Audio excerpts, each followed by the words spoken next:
Trocar bênção por prazer nunca foi um bom negócio. O texto está em Gênesis 25, a partir do 19. São estas as gerações de Isaque, filho de Abraão. Abraão gerou a Isaque. Era Isaque de 40 anos quando tomou por esposa a Rebeca, filha de Betuel, e Arameu de Padã-Arã, e irmão de Labão, o Arameu. Isaque orou ao Senhor por sua mulher, porque ela era estéril. E o Senhor lhe ouviu as orações, e Rebeca, sua mulher, concebeu. Os filhos lutavam no ventre dela. Então disse: se é assim, por que vivo eu? E consultou o Senhor. Respondeu-lhe o Senhor: 2 nações há no teu ventre, 2 povos nascidos de ti se dividirão. Um povo será mais forte que o outro, e o mais velho servirá ao mais moço. Cumprindo os dias para que se desse a luz, eis que se achavam gêmeos no seu ventre. Saiu o primeiro ruivo, todo revestido de pelo, por isso lhe chamaram Esaú. Depois nasceu o irmão, segurava com a mão o calcanhar de Esaú, por isso lhe chamaram Jacó. Era Isaque de 60 anos quando Rebeca lhe deu a luz. Cresceram os meninos, Esaú saiu perito caçador, homem do campo. Porém Jacó, homem pacato, habitava em tendas. Isaque amava Esaú, porque se saboreava de sua caça. Rebeca, porém, amava Jacó. Tinha Jacó feito um cozinhado quando, esmorecido, veio do campo Esaú. E lhe disse: peço-te que me deixes comer um pouco desse cozinhado vermelho, pois estou esmorecido. Daí chamar-se Edom. Disse Jacó: vende-me primeiro o teu direito de primogenitura. Ele respondeu: estou a ponto de morrer, de que me aproveitará o direito de primogenitura? Então disse Jacó: jura-me primeiro. Ele jurou e vendeu seu direito de primogenitura a Jacó. Deu, pois, Jacó a Esaú o pão e o cozinhado de lentilhas. Ele comeu e bebeu, levantou-se e saiu. Assim desprezou Esaú seu direito de primogenitura. Esse texto é um texto bem conhecido na Bíblia. Ele conta como que se iniciou a nação de Israel, que falava o Deus de Abraão, de Isaque e de Jacó. E aqui nós vemos 2 dessas gerações, Abraão e posteriormente Jacó. Essa história conta como que Jacó conseguiu o direito à primogenitura, que era do seu irmão mais velho, Esaú. Esaú era mais velho por um calcanhar de diferença, que eles eram irmãos gêmeos. Nós vemos que Esaú nasceu primeiro e já nasceu Jacó logo em seguida, segurando pelo seu calcanhar.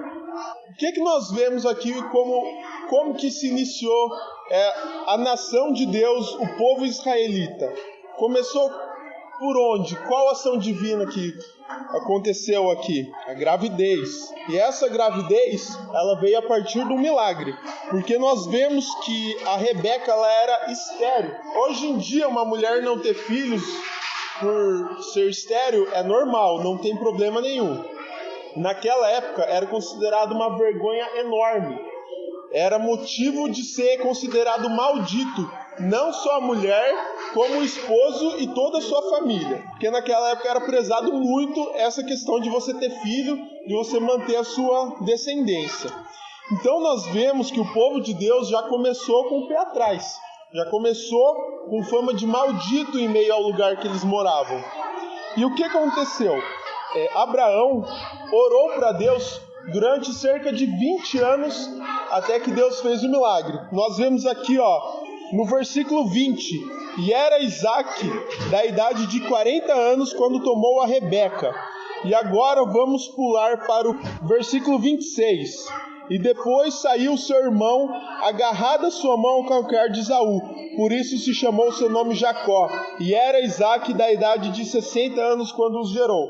Então Isaque se casou com Rebeca aos 40 e só foi ter Jacó e Esaú 20 anos depois, aos 60. Então nós já vemos a persistência de Isaque em buscar o Senhor e buscar o milagre.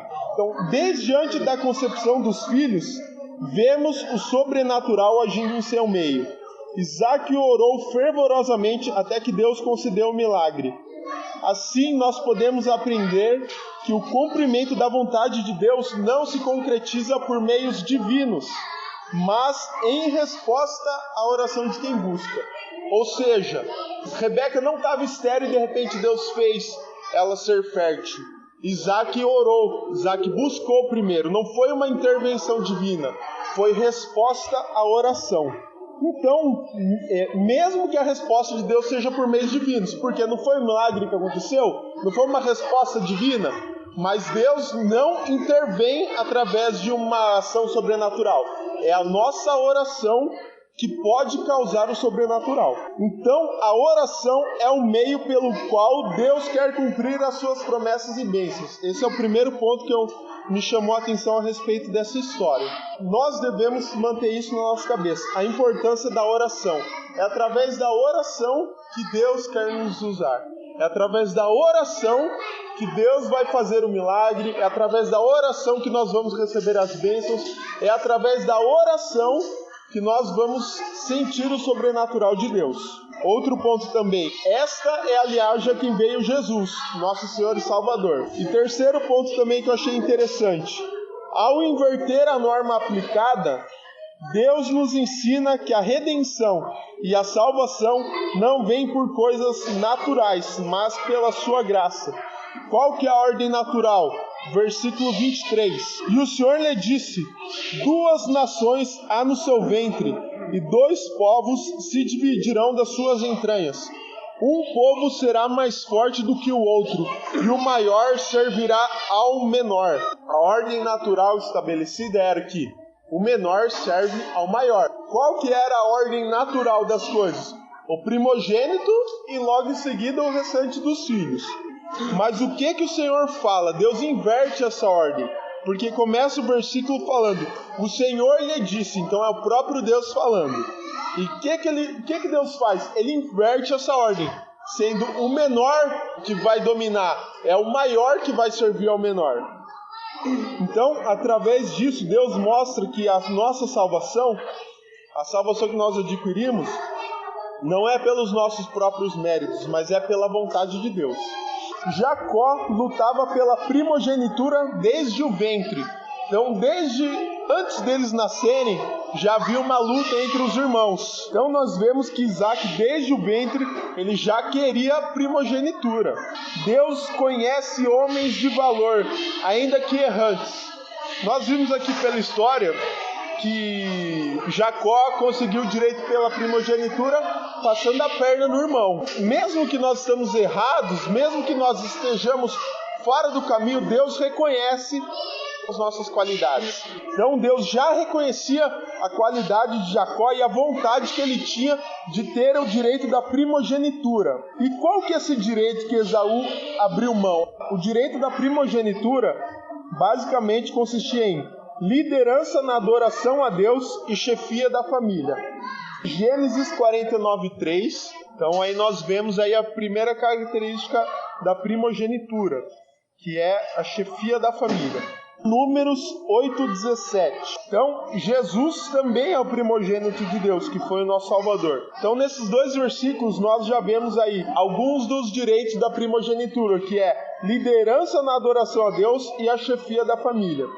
Deuteronômio 21:17. Então, nós vemos também que o primogênito tinha direito à porção dobrada da herança do pai. Tudo que o pai deixasse para ele de herança, ele ia ter o dobro do que o restante da família. É Gênesis 26, do 3 ao 5, tá? E o último direito à questão da primogenitura é o direito da bênção do concerto, que foi o concerto que Deus fez com Abraão. E qual que é essa bênção?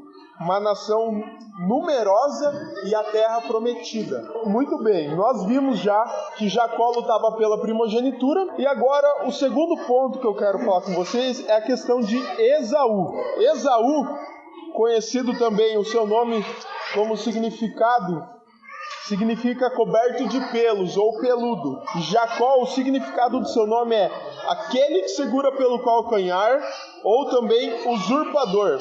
Então Esaú perdeu a bênção da primogenitura por uma satisfação carnal. Então nós vemos que Esaú teve um dia longo, um dia que ele foi à caça. Então eu imagino que naquela época caçar não era fácil. Imagina naquela época, você sai para caçar, você tem que saber mais ou menos a direção que o animal tá, você tem que seguir a trilha, ver o rastro do animal, saber para onde que ele tá indo, você tem que ter calma. Aí provavelmente era arco e flecha que ele estava usando, né? Não sei se ele armou alguma armadilha. Aí você não pode fazer barulho, senão o bicho sai correndo. Então deve ser uma atividade bem decepcionante sair para caçada. Mas naquela época era assim: ou você caça ou você não tem o que comer. Então, e vemos também que Esaú era um perito em caça, porque fala no versículo que Esaú era um homem da caça e Jacó era um homem que ficava em casa. Okay? Então nós vemos aí essa diferença entre os irmãos. Nós perdemos de sentir experiências únicas com o Senhor porque escolhemos prazeres carnais. No caso de Esaú, o que aconteceu? Ele chegou cansado da caça, morrendo de fome. E o que ele falou para o irmão dele? Viu que Jacó estava preparando, na minha Bíblia aqui está falando guisado, no seu está falando... né? Cozinhado. Cozinhado ou guisado. Ele viu aquela comida, né? Comida gostosa, e falou: me dá de comer. Jacó, usurpador esperto como era, falou: eu dou de comer, mas você me dá o seu direito à primogenitura. Qual que é o título do estudo? Trocar bênção por prazer nunca foi um bom negócio. Vocês acham que Esaú estava a ponto de morrer? Ele chegou cansado, algumas versões falam desfalecido. Ele chegou cansado, com muita fome, mas ele estava a ponto de morrer? Ele poderia sobreviver, vamos dizer assim, aguentar segurar mais um tempo? Mas ele não quis nem saber. Ele pensou mais na sua vontade, mais na sua necessidade imediata do que no direito à primogenitura. Esaú não colocou na balança o que pesava mais, e ao não fazer isso mostrou que não se importava com algo de imenso valor. Jacó, no entanto, reconhecia a grandeza da primogenitura. Por isso ele fez de tudo para conquistá-la, mesmo que seja da maneira indevida. Muitas vezes nós preferimos fazer as nossas próprias vontades do que obedecer a Deus. Muitas vezes preferimos fazer as nossas próprias vontades do que obedecer a Deus. Nós podemos ficar 4 horas maratonando uma série, mas não ficamos 20 minutos fazendo devocional. Quem concorda com isso? Quem já não vivenciou isso? Eu posso dizer por experiência própria. Eu lembro quando estreou a segunda temporada do Stranger Things, estreou na sexta-feira, sábado de manhã eu já tinha terminado de assistir a série. Eu lembro até hoje do dia, era sexta, saí da faculdade, cheguei em casa, deitei na cama, não tinha feito o meu devocional, deitei na cama, era umas 10h30, 11 horas e fui. Quando eu vi era 6 da manhã. Então esse foi um exemplo meu, que eu coloquei a minha própria vontade acima da vontade de Deus. Eu precisava maratonar a série de madrugada? Era necessário? Era algo tão importante assim? Pois é, mas a minha vontade, a minha carne era de assistir aquela série. E eu queria assistir aquela série. E eu coloquei isso à frente de Deus. Ficamos 2 horas jogando conversa fora ou nas redes sociais, mexendo no celular, mas não tiramos 5 minutos de oração. E não acontece isso mesmo? Você coloca um vídeo no YouTube para ver lá, o vídeo tem 15 minutos. Você assiste e nem vê passar. Agora, se desafie a dobrar os seus joelhos e a orar esse mesmo tempo de vídeo que você fica assistindo. Nós passamos o dia inteiro, às vezes, na rede social, seja no TikTok, a gente fica o dia inteiro na rede social, é TikTok, é Instagram, Facebook, WhatsApp, e aí, quanto tempo desse você está entregando para o Senhor? Quanto tempo você está tirando para orar? Quanto tempo você está estudando para ler a Bíblia? Então, nós colocamos essas coisas que nos agradam, que nos faz sentir bem, à frente da vontade de Deus.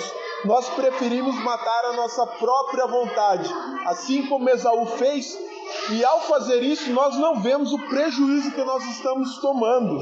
O problema é que as pessoas perderam a consciência do que realmente tem valor. Quando isso acontece, nem se você mostrar na cara o ouro, ela vai desejar, porque não tem noção do valor. Quando nós perdemos a consciência do que realmente tem valor, a gente fica à deriva e nós somos muito facilmente influenciáveis.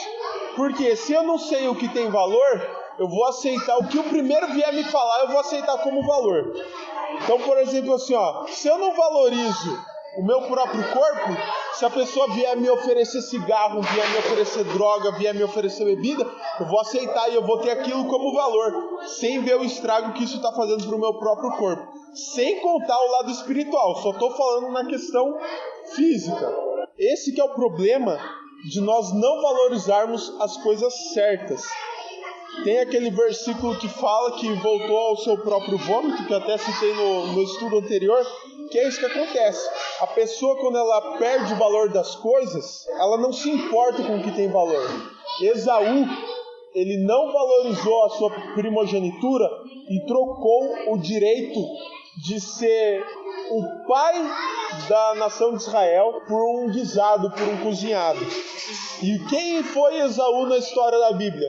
Foi só o cara que formou a nação inimiga do povo de Israel. Esaú poderia ter o seu nome na Bíblia como nome de honra, como que fundou as 12 tribos. Mas não, ele foi o homem que desprezou o que Deus deu de valor. Foi o homem que desprezou a bênção do seu pai e foi o homem que desprezou a bênção de Deus. Como que nós queremos ser conhecidos? Como que nós queremos deixar a nossa história para Deus? Não para os outros, mas como que Deus está vendo a nossa história? Deus está vendo, Fernando é aquele que está deixando de lado os meus mandamentos. Fernando é aquele que está deixando de orar para ficar no Play 4. Fernando é aquele que está deixando de orar para ficar no Facebook. Fernando é aquele que está deixando de orar para sair com os amigos. É aquele que está deixando de buscar a Deus porque ele prefere ir numa festa. Como que Deus está vendo a nossa história? Que história nós estamos deixando para Deus? Por que é mais fácil fazer o que nós gostamos? Porque é prazeroso para a nossa carne. A nossa vontade é fazer o que a nossa carne sente prazer. Quando queremos servir e obedecer a Deus, sempre haverá algo nos puxando para trás. Sempre que você quiser agradar a Deus, sempre que você quiser fazer seu devocional, sempre que você quiser louvar a Deus, sempre que você quiser orar, sempre que você quiser servir a Deus, por exemplo, vindo na igreja, ajudando na limpeza, ajudando com o som, ajudando no louvor, sempre que você quiser dar um testemunho para alguém, evangelizar alguém, qualquer coisa voltada ao Senhor, sempre vai ter algo querendo te puxar para trás. E quais são essas coisas? Ou é o diabo usando tentações e armadilhas para nos derrubar, ou é a nossa própria carne. São essas duas opções. Porque a nossa carne, ela não tem vontade de buscar a Deus. A nossa carne, ela não tem vontade de agradar a Deus. Porque nós escolhemos o pecado. Ao escolher o pecado, nós escolhemos nos afastar de Deus. Porque é isso que é o pecado. O pecado é a separação entre Deus e o homem.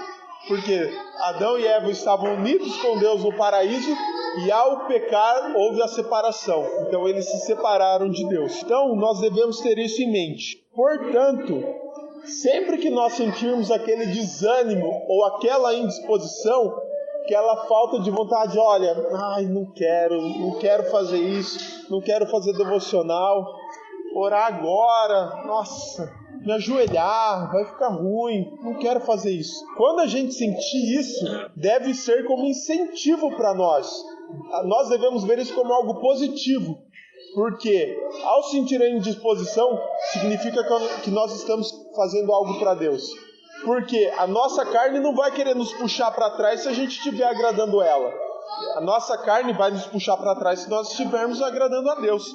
Então, sempre que tiver desânimo ou indisposição, veja isso como incentivo e um bom sinal, porque você está desagradando a carne. Quem nunca sentiu aquela, nossa, o dia de culto hoje, estou cansado, sabadão, dia de descansar, ou sábado, meu amigo me chamou para ir no churrasco na casa dele, ou nesse calor, né, vou lá na casa da minha tia nadar.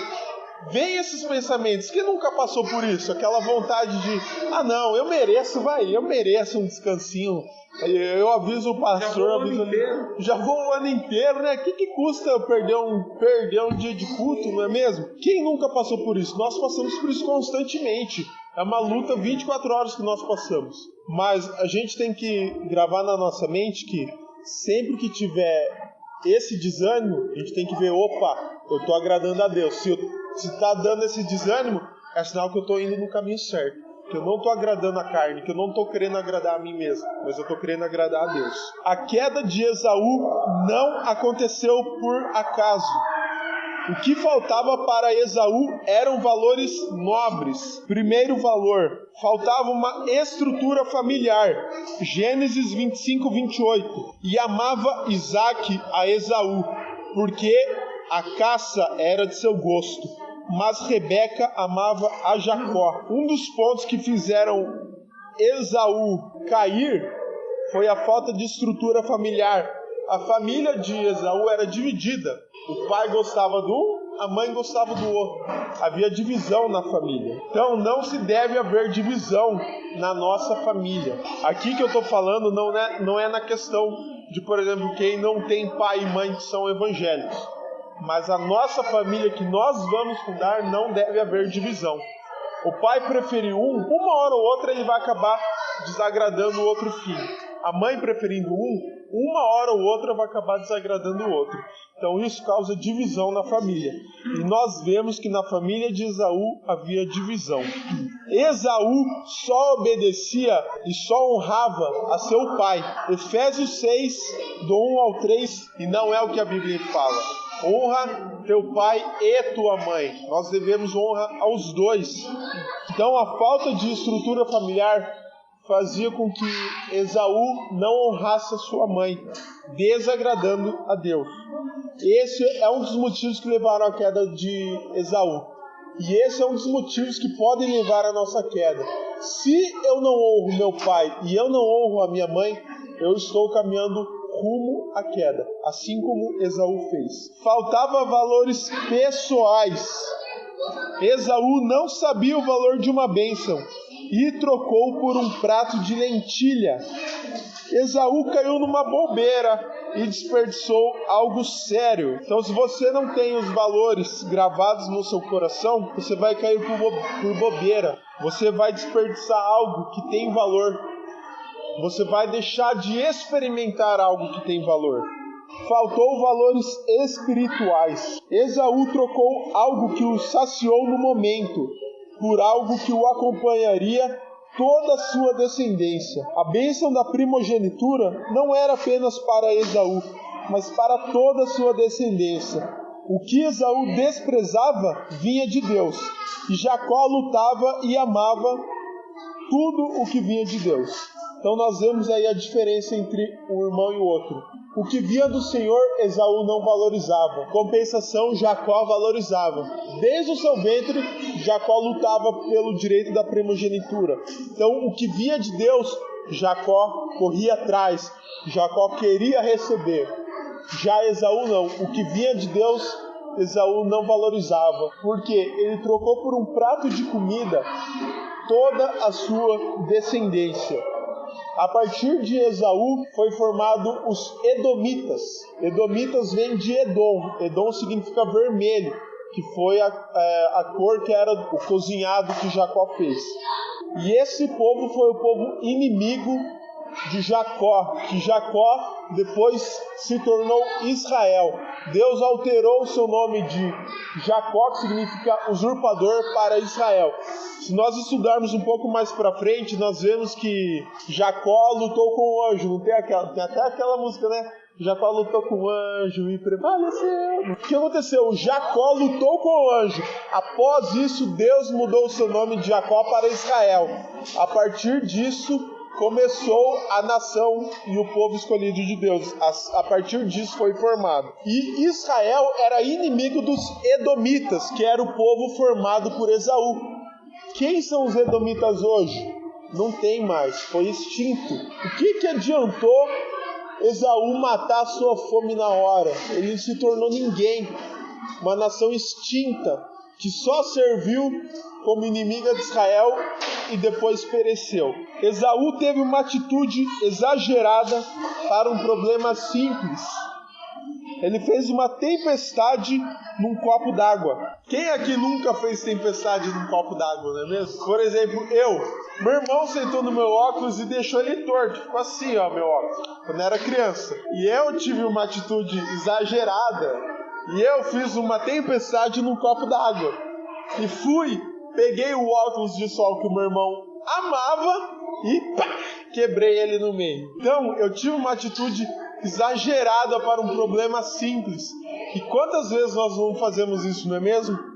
E aí, ao fazer uma tempestade num copo d'água, muitas vezes nós não percebemos a burrada que nós estamos fazendo.